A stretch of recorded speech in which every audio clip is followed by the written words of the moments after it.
thân thương của gia đình trong buổi sáng ngày hôm nay. Vâng, thưa quý vị, các bạn trẻ. Vâng, anh dù em vào chuyện đó thôi.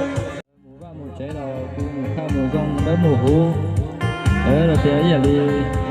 Chúng họ cũng chỉ mới chỉ cha hoặc con đồ cho ở này cho chi cho cứ cho ti ở cho tại đã lâu rồi nhớ khai nhớ rong đến đây nhớ hú đấy chỉ mới chỉ cha để tới cô cùng ở từ mình nhỏ nó trong sống từ mình đầu cũng còn biết từ trong xét đâu cho lâu cho mình nhỏ cho ở nhưng nó từ nhau là thế ở trong xét thì sẽ được cho cùng là cho bố trong xét ở chúng nó chỉ cha còn con đồ cho để cho chi nhớ khai nhớ rong nữa rồi nhớ khai nhớ của ở trời nhớ là thì đây nhau hú đấy.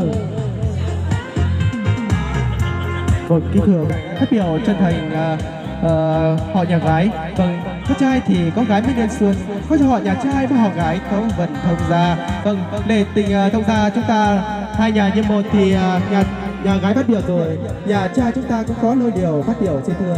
Vâng, xin được tổng kính mời nhà trai.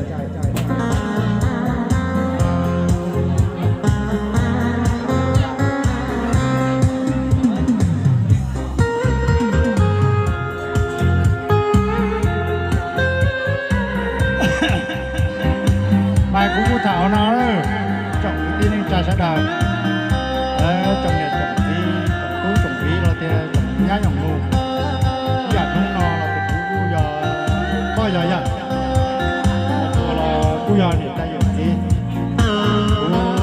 cô trọng là cô này những cái không có là cùng thì cho lúc không có là cái này nó như là cô nào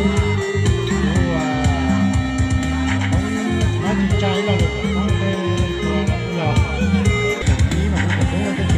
tôi sẽ được có một cái cái lo từ cái kia là mưa đỏ là mưa đỏ tôi chỉ